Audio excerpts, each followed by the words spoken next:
അങ്ങനെ നമ്മുടെ കൊച്ചിയിൽ നിന്ന് തെങ്കാശിയിലേക്കുള്ള യാത്രയൊക്കെ കഴിഞ്ഞ് വണ്ടി ഒന്ന് കഴുകാൻ വേണ്ടി കയറ്റിയേക്കുവാണ്. പോണ വഴിക്കൊക്കെ നല്ല മഴയായതുകൊണ്ട് തന്നെ വണ്ടിയൊക്കെ ആകപ്പാടെ മൊത്തത്തിൽ ചെളി പിടിച്ചിരിക്കുവാണ്. പിന്നെ നമ്മളെപ്പോഴും ഈ ലോങ് ഡ്രൈവ് ഒക്കെ കഴിഞ്ഞ് വന്നിട്ടുണ്ടെങ്കിൽ വണ്ടി ഇതുപോലെ കഴുകിയൊക്കെ വെക്കുന്നത് നല്ലതായിരിക്കും. കാരണം വെച്ചാൽ ചെയിൻ സ്പ്രോക്കറ്റിനൊക്കെ ലൈഫ് കിട്ടണമെങ്കിൽ ഇതേപോലെ കഴുകിയൊക്കെ വെക്കുന്നത് നല്ലതാണ്. നമ്മൾ കൂടുതലായിട്ട് ഈ ലോങ് യാത്രയൊക്കെ ചെയ്യുമ്പോഴാണ് സ്പ്രോക്കറ്റിൻ്റെ അകത്ത് ചെളിയൊക്കെ കയറുന്നത്. അതൊക്കെ ചെയിൻ ലൂസ് ആവാനും സ്പ്രോക്കറ്റിൻ്റെ ലൈഫ് കുറയാനൊക്കെ ചാൻസ് ഉണ്ട്. അപ്പോൾ ഇതുപോലെ കഴുകിയൊക്കെ വെച്ചാൽ കുറച്ചുകൂടി നല്ലതായിരിക്കും. ഞാൻ സാധാരണ വണ്ടി വീട്ടിൽ ഇരുന്നാണ് എപ്പോഴും കഴുകാറ്. പക്ഷേ ഈ ലോങ് ഡ്രൈവ് ഒക്കെ കഴിഞ്ഞ് വരാൻ നേരത്ത് തന്നെ മൊത്തത്തിൽ നമ്മൾ കൈ വെച്ച് കഴുകി കഴിഞ്ഞാൽ പോകത്തില്ല. അപ്പോൾ മെഷീൻ വാഷ് ചെയ്യുന്നത് തന്നെയാണ് നല്ലത്.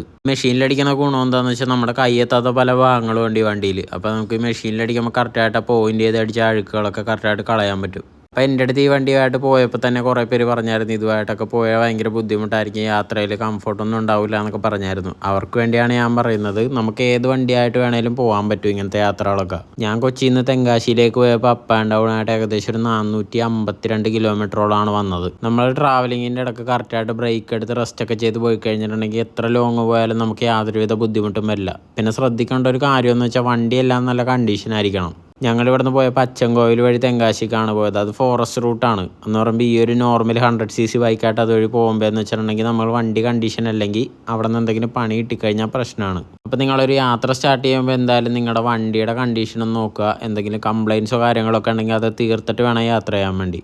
വണ്ടിയുടെ കംപ്ലയിൻസ് ഒക്കെ തീർത്ത് കഴിഞ്ഞാൽ പിന്നെ സർവീസൊക്കെ കറക്റ്റായിട്ട് ചെയ്താലും നമുക്ക് എത്ര യാത്ര ചെയ്താലും ഒരു കോൺഫിഡൻസ് ആണ്. കാരണം വണ്ടിക്ക് ഇടയ്ക്കൊന്നും പണി വരില്ല എന്നുള്ളൊരു വിശ്വാസമുണ്ട്. പിന്നെ ഈ വണ്ടിയുടെ മൈലേജിനെ പറ്റി പറയുവാണെങ്കിൽ ഞാൻ നേരത്തെ പറഞ്ഞ പോലെ 452 കിലോമീറ്ററാണ് അപ്പ് ആൻഡ് ഡൗൺ ഞാൻ ഓടിയത്. അതിനുവേണ്ടി ഞാൻ ടോട്ടൽ അടിച്ച പെട്രോൾ എന്ന് പറഞ്ഞാൽ 800 രൂപക്കാണ് ഞാൻ അടിച്ചത്.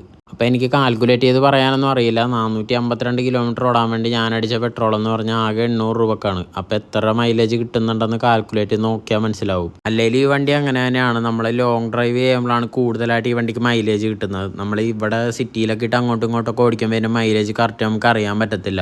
കറക്റ്റ് ഇതിൻ്റെ മൈലേജ് അറിയണമെങ്കിൽ ഇതുപോലെ ദീർഘദൂര യാത്രകളൊക്കെ കണ്ടിന്യൂസ് പോകണം. ഹൈവേകളും ഇട റോഡുകളൊക്കെ മാറി മാറി കയറുമ്പോൾ നമുക്ക് ഇതിൻ്റെ മൈലേജ് ഏകദേശം മനസ്സിലാവും. ഞാൻ കൂടുതലായിട്ട് എവിടെ ട്രിപ്പ് പോകുമ്പോഴാണെങ്കിലും നമ്മുടെ ഈ സ്പ്ലെൻഡറുമായിട്ട് തന്നെയാണ് പോകാറ്. ഈ വണ്ടിയിൽ പോകുമ്പോൾ കിട്ടുന്നൊരു കോൺഫിഡൻസ് വേറെ ഏതൊരു വണ്ടിയിൽ പോയാലും എനിക്ക് കിട്ടാറില്ല. നിങ്ങൾ ഇതുപോലെ യാത്രകളൊക്കെ കഴിഞ്ഞ് വരുമ്പോൾ വണ്ടിയൊക്കെ ഇതുപോലെ കഴുകി സൂക്ഷിക്കുക. അതുമാത്രമല്ല, എന്തെങ്കിലും കംപ്ലയിൻസ് ഒക്കെ വന്നു കഴിഞ്ഞിട്ടുണ്ടെങ്കിൽ വെച്ച് നീട്ടാതെ അപ്പം ക്ലിയർ ചെയ്ത് പോവുക. നമ്മൾ നമ്മുടെ വണ്ടിക്ക് കൊടുക്കുന്ന ഒരു സ്നേഹവും പരിഗണനയുമായിരിക്കും അത് നമുക്ക് തിരിച്ചും തരുന്നത്. എന്നെ സംബന്ധിച്ച് ഈ ഒരു വണ്ടീനെ ഞാൻ എങ്ങനെയാണോ നോക്കുന്നത് അതിൻ്റെ ഇരട്ടിയായിട്ട് ഈ വണ്ടി എന്നെ തിരിച്ചു നോക്കുന്നുണ്ട്. ഇതുവരെ പെട്രോൾ ഉയർന്ന് എവിടെയും കിടക്കേണ്ടി വന്നിട്ടില്ല. യാതൊരുവിധ കംപ്ലയിൻസും യാത്രയുടെ ഇടയിൽ ഉണ്ടായിട്ടില്ല. പിന്നെ മെയിനായിട്ട് നിങ്ങൾ ലോങ് ഡ്രൈവ് ഒക്കെ പോകുന്നതിന് തൊട്ട് മുമ്പ് തന്നെ 2 ദിവസം മുന്നേ ആയിട്ട് ഈ വണ്ടിയുടെ ടയർ പ്രഷറൊക്കെ ഒന്ന് ചെക്ക് ചെയ്ത് വെക്കുക.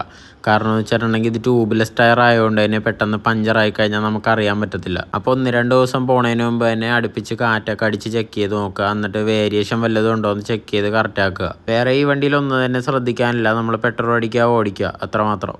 ഞാൻ പോകുന്നതിന് മുമ്പ് തന്നെ ഈ വണ്ടിയുടെ ഒരു മേജർ സർവീസൊക്കെ ചെയ്ത് അത്യാവശ്യം സ്പെയർസൊക്കെ മാറിയിട്ടാണ് പോയത്. അത് ഞാൻ ഇതിൻ്റെ മുമ്പത്തെ ഒരു വീഡിയോ ആയിട്ട് ഇട്ടിട്ടുണ്ട്. അത് കാണാത്തവരുണ്ടെങ്കിൽ ഒന്ന് കണ്ടു നോക്കുക.